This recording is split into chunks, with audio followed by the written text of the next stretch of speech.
va commencer tout de suite avec Madame Milarek. Merci d'être avec nous, directrice d'émission Risque et Inondation. Ça veut dire quoi concrètement?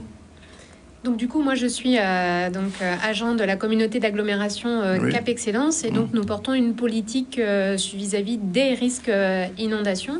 Donc que ce soit les risques générés par des épisodes pluvieux intenses ou par des événements de submersion marine. Particulièrement, notre communauté d'agglomération est compétente en matière de gestion des milieux aquatiques et de prévention des inondations, qui est une des compétences qui sont mobilisées dans une politique de prévention du risque inondation, mais pas que. Il y a aussi plein d'autres acteurs de cette politique et on a également une compétence complémentaire d'animation justement de cette politique à l'échelle de notre territoire. Ça signifie que depuis la rentrée, vous n'avez pas chômé? Non, on ne chôme pas particulièrement cette année, puisque cette année 2022 a été riche en épisodes intenses sur notre territoire. On se souvient en février 2022 au niveau de la région pointoise. Le 30 avril, évidemment, cet événement exceptionnel qui a touché particulièrement le cœur de la Grande Terre. Tout récemment encore, le 21 août dernier, la zone urbaine des Abîmes. Et puis maintenant, cette prévision potentiel d'inondation avec l'épisode Fiona, qui me permet de souligner un point, c'est la différence justement entre les événements que je viens de citer et l'épisode de Fiona vis-à-vis de la prévision de l'inondabilité et en tout cas de la précipitation intense. Dans les 3 événements passés, on a eu assez peu de prévisions, bien que nous étions sur des niveaux de vigilance, la soudaineté des événements sont à souligner, alors que là on est dans une configuration différente, on voit arriver le phénomène, on est prévenu 24 à 48 heures avant. Donc, face à cet événement, on a une phase de préparation qu'on n'a pas eu vis-à-vis des événements passés. Et donc, c'est une opportunité à saisir pour nos administrés pour véritablement se préparer vis-à-vis de cet événement. Donc, si vous habitez en zone inondable, évidemment, mettez-vous bien en sûreté et identifiez les zones refuges, donc les points hauts où vous pourriez vous mettre, vous et votre famille, en sécurité. C'est la même consigne pour les habitants menacés par un glissement de terrain. Et puis pour les déplacements, évidemment, les limiter au maximum. Laisser votre voiture peut vous sauver la vie et une nuit à votre travail peut également vous sauver la vie. Si vous voyez que les voies sont impraticables, il faut se garer et patienter et rejoindre une zone refuge. Je reviens vers vous tout à l'heure. Je me tourne vers Madame Chamougon. Elle est élue à Cap Excellence et j'imagine que c'est une grosse responsabilité pour la communauté d'Agglo, cette situation, j'ai envie de dire, récurrente. Oui, alors c'est vrai que c'est une responsabilité, mais que nous prenons à bras le corps. Je suis ici avec vous, avec Madame Milarek, mais en même temps, il y a le président de Monsieur Micheli qui est dans le PC. Sur le terrain. Voilà, il est sur le terrain. Ça veut dire que nous avons quadrillé tout le terrain de l'agglomération pour prévenir le risque qui nous arrive. Et comme a dit Madame Milarek, là nous avons la possibilité de nous préparer et de justement de sensibiliser la population aux gestes qui sauvent. Oui. Alors souvent la question qui se pose, je la pose à vous mais aussi à Madame Milarek, c'est la question du curage aussi des canaux. J'imagine que depuis quelques semaines vous activez là-dessus. Alors, ce que je veux, je vais après laisser la parole à Madame Milarek, qui est la technicienne de la prévention des inondations. Nous avons dans le programme du PAPI, nous avons différentes actions. Oui. Nous avons donc la sensibilisation avec la campagne avec Maman de l'eau, mais nous avons aussi des travaux. Oui. Nous avons de l'entretien, et donc je réponds directement à votre question concernant l'entretien des canaux, l'entretien des canaux et des ravines, ce qui a été fait notamment sur les canaux de notre agglomération. Et nous avons aussi des travaux, notamment le canal hydraulique de Grand Camp. Mais je vais quand même préciser que le canal hydraulique de Grand Camp a été fait dans le cadre de notre compétence de gestion des eaux pluviales que nous n'avons plus et qui est maintenant dévolue au syndicat mixte de gestion On va entendre tout à l'heure M. Francis le SMGAG depuis septembre, qui est dévolu au SMGAG. Ça veut dire quoi? Pour conclure, que nous faisons de la sensibilisation, nous faisons de l'entretien et nous faisons des travaux. Alors, Madame Milarek, vous n'ignorez pas que les abîmes de cette région dépendent beaucoup de ce qui se passe dans les grands fonds. Puisque l'eau sort de ces grands fonds et s'écoule, j'ai envie de dire, vers la vallée des abîmes, les abîmes comme son nom l'indique. Alors, quelles sont les dispositions pratiques qui sont prises, je veux dire, pour atténuer, non pas arrêter, mais atténuer ce phénomène?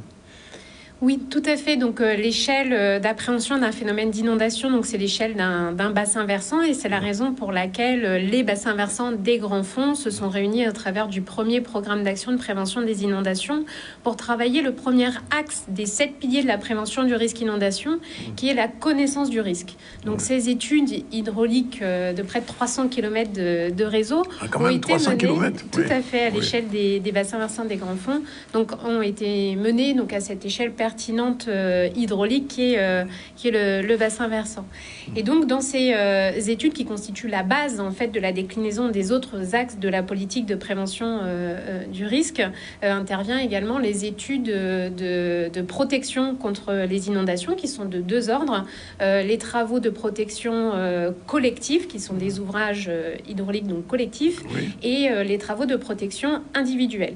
En ce qui concerne les travaux de protection collective, donc on a étudié un certain nombre, une vingtaine de scénarios d'aménagement. En ce qui concerne le territoire de Cap Excellence, celui qui a été revenu est d'abord de mettre aux normes donc l'ouvrage écrêteur de crues de Petit Pérou. Donc si on parle de différence entre la compétence donc GEMAPI qui est au niveau de l'agglomération et de gestion des eaux pluviales urbaines, donc GEPU, qui est aujourd'hui au syndicat, c'est justement qu'un ouvrage écrêteur, c'est un barrage qui a une vocation donc de protection de la population, et à ce titre, ça rentre dans le champ de compétence GEMAPI. Et ce barrage, il sera situé où? Et donc, il est existant et se situe donc en amont, au-dessus des zones urbaines, donc de Petit Pérou, du Creps, de Mante-Verguin et du Rézé. À la différence du canal hydraulique de Grand Camp, comme Madame Chamgon vient de le préciser, qui est un ouvrage plutôt qui relève de la gestion des eaux pluviales urbaines et qui relève désormais de la compétence du syndicat. Et donc, en lien avec notre compétence GEMAPI, le scénario d'aménagement qui a été retenu serait également d'envisager la création d'un nouvel ouvrage plus en amont pour renforcer donc la protection des populations. Aujourd'hui, l'ouvrage écrêteur de crues de Petit Pérou protège à peu près 4000 personnes, donc toute la zone urbaine que je viens de citer.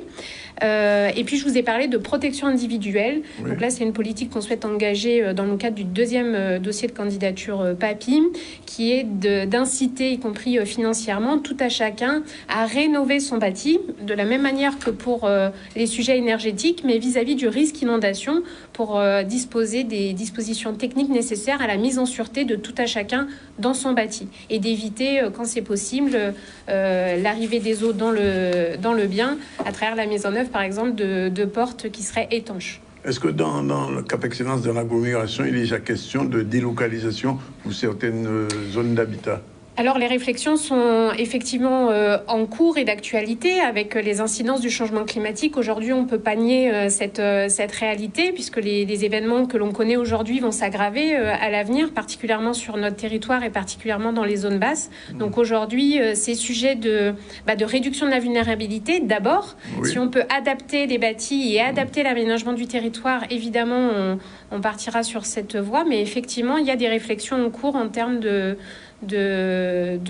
relogement, et à travers notamment nos schémas globaux d'aménagement du territoire, qu'est le SCOT, le schéma de cohérence territoriale notamment, et il y en a d'autres pour arriver justement à cette prise de décision, sachant que le sujet de la délocalisation doit s'envisager à long terme. C'est pas une solution qui s'envisage à court terme. Les gens qui nous écoutent peuvent être inquiets ou pas quand on parle de délocalisation? Est-ce que c'est quelque chose... Bon, vous dites c'est dans le long terme, il y a des zones qui sont déjà plus risquées que d'autres? Effectivement, il y a des zones qui sont plus à risque que d'autres. On l'a vu le 30 avril dernier. Je pense que c'est un bon indicateur pour identifier les biens qui sont les plus exposés. Une maison, effectivement, de plein pied qui a de l'eau jusqu'au toit. Voilà, donc c'est effectivement des biens sur lesquels il faut s'interroger. Oui. Voilà. Après, sur les issues, justement, de ces biens-là, on réalise ce qu'on appelle un diagnostic de vulnérabilité. Donc, il y a un professionnel qui vient visiter et réaliser des mesures spécifiques du bâtiment pour justement faire des préconisations techniques à l'échelle du bâti. Par exemple, ça peut être, si c'est une maison de plein pied, de construire un niveau refuge à l'étage. Oui. Et donc, ces travaux de construction, ensuite, peuvent être financés via notamment le fonds Barnier, qui est abondé par nos assurances. Donc, ça fait partie de la multitude des solutions que nous avons.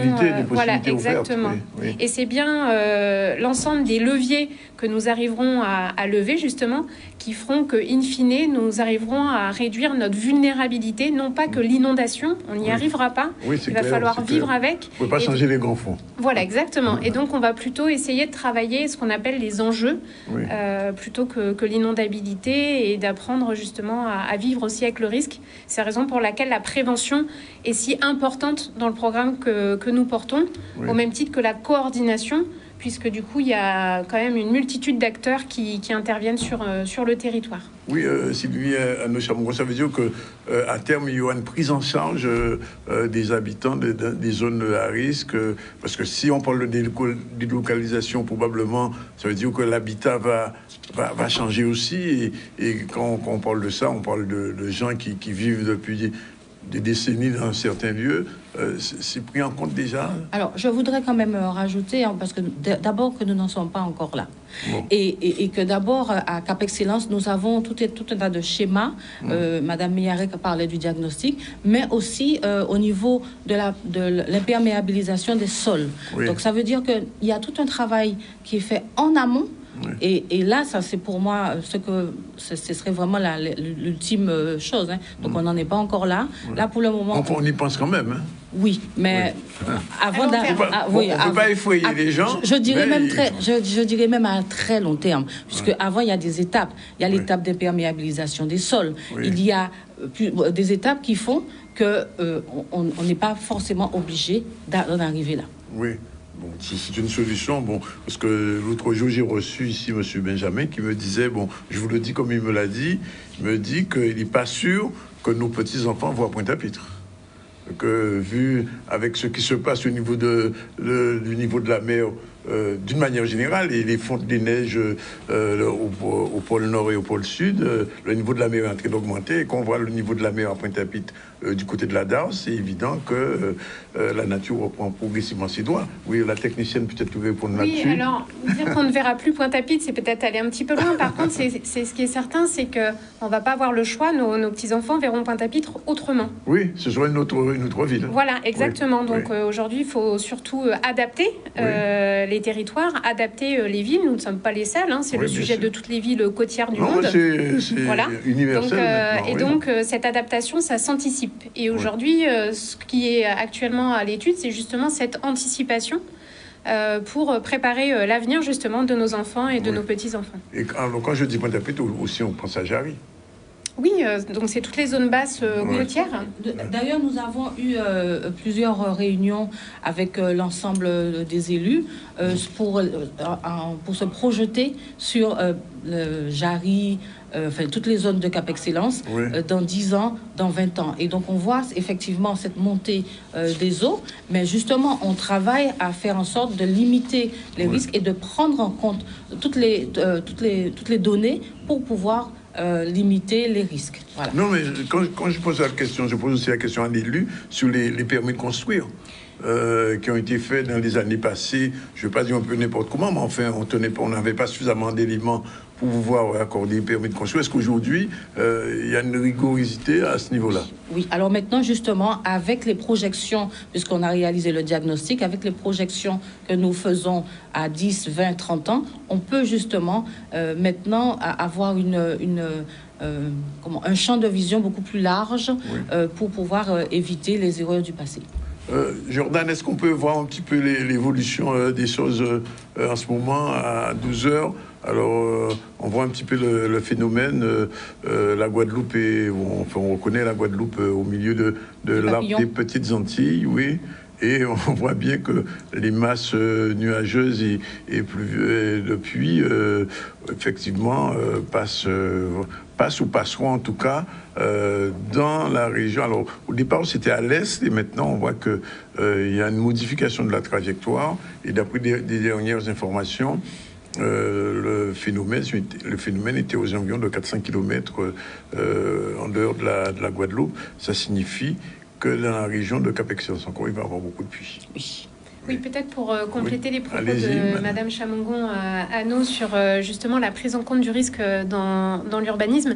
Je vous ai cité les 3 événements qu'on a déjà connus en termes d'inondation à l'échelle justement de Cap Excellence. Donc nous avons mis en place une procédure de relevé post-crue qui est de relever précisément les hauteurs d'eau et le niveau atteint par les eaux. Ensuite qu'on fait niveler par un géomètre pour connaître précisément le niveau d'eau atteint par les crues historiques, les crues passées, qui nous permettent, comme je vous disais, d'alimenter le pilier de la politique qui est la connaissance de l'aléa et du risque. Et donc derrière, ça irrigue toutes les politiques, y compris celles de l'urbanisme et de l'aménagement du territoire.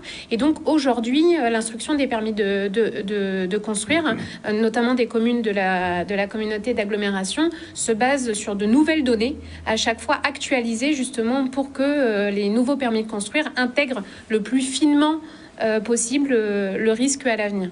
Oui. Et donc, aujourd'hui, on parle d'aujourd'hui, pas de la prévision, mais aujourd'hui, il va falloir être très attentif à ce qui va se passer dans les heures qui viennent. Alors justement, et c'est pour ça que nous sommes là aussi, pour pouvoir faire de la sensibilisation et pour rappeler les bons gestes. Oui. Alors nous avons, avec le PAPI, nous avons fait cette campagne de sensibilisation avec Moment de l'eau. Tous les Guadeloupéens connaissent Moment de l'eau. Oui, avec Matisse, Moment de l'eau qui est la déesse des eaux et des rivières, pour apprendre, enfin pour rappeler à tout le monde les gestes qui sauvent, et notamment le fait de se mettre à l'étage ou se mettre sur un point haut afin d'éviter d'être pris dans les inondations, de ne pas prendre la voiture, de ne pas traverser l'eau avec la voiture, même si on a un véhicule tout-terrain. J'en ai vu il y a quelques années tout à fait. Un conducteur dans un 4x4 qui avait été emporté. Voilà. Et parce que ça peut mettre votre sécurité en danger, celle de votre famille, mais aussi celle des secouristes. Donc, on doit adopter les bons gestes et puis, bien sûr, se tenir au courant des bulletins météo pour savoir un peu l'évolution de la situation. Oui. Donc, tout ça pour vous dire que là, nous avons la possibilité de prévenir, de faire de la sensibilisation, puisque nous avons l'événement qui arrive. Oui. Donc, c'est la raison pour laquelle il faut rappeler les bons gestes. Oui. Et ces bons gestes sur... alors, je parle de l'aspect quand même après... Quand il y a ce genre de phénomène, je pose la question, elle est politique. Est-ce que la dimension catastrophe naturelle est automatiquement adoptée par rapport aux assurances? Parce qu'on sait que quelquefois c'est très très très compliqué pour les... on a vu des commerçants ou des entreprises qui ont été submergées. Qu'est-ce qui se passe à ce moment-là? Alors, il s'agit pour les autorités compétentes de faire la demande d'arrêter, puisqu'on sait que l'arrêté est prise par les autorités de l'État. Oui. Donc, il faut que les autorités locales en fassent la demande pour que ça y ait l'arrêté de catastrophe naturelle. Donc, je voulais juste rappeler, compléter ce qu'a dit Madame Méliarec par rapport au PPRN, c'est-à-dire le programme des risques naturels. On peut anticiper, en tout cas voir, est-ce qu'on est sujet aux risques naturels. Voilà. Oui, du coup, donc, pour aller dans la continuité, effectivement, si vous souhaitez savoir si votre habitation est potentiellement inondable... Voilà, c'est vraiment la question qui se pose. Voilà, c'est ça. Pour vous préparer, donc, il y a plusieurs sites internet que vous pouvez vous consulter, parmi lesquels donc, pprn971guadeloupe.fr ou encore erial avec 2l.georisque.gouv.fr. Donc, ce sont des documents à l'échelle du département et spécifiquement pour les communes donc, du PAPI des bassins versants des Grands Fonds, où on a un petit peu affiné la connaissance du risque. Donc, vous pouvez aller sur le site papydesgrandsfonds.fr dans la rubrique ressources. Donc, il y a des cartographies avec la prévision de ce que pourrait être un événement d'inondation assez conséquent. Oui. Et restez également à l'écoute de l'ouverture des abris à proximité de vos logements. Des abrissures, voilà, qui vont être communiquées donc, par les maires pour potentiellement, en prévision, vous mettre en sûreté au niveau de l'abri. Si ce n'est pas le cas, repérez les niveaux refuges pour ne pas être pris à dépourvu si vous devez quitter votre logement. Oui. En ce qui concerne la déclaration CatNat, je vous ai parlé de la procédure de relevé post-crue. Justement, cette procédure permet d'alimenter les réflexions concernant la qualification de l'ampleur de l'événement et d'alimenter un choix. Donc vos rapports servent à quelque chose, je veux dire. Hein. Comment ? Vos rapports servent à quelque chose.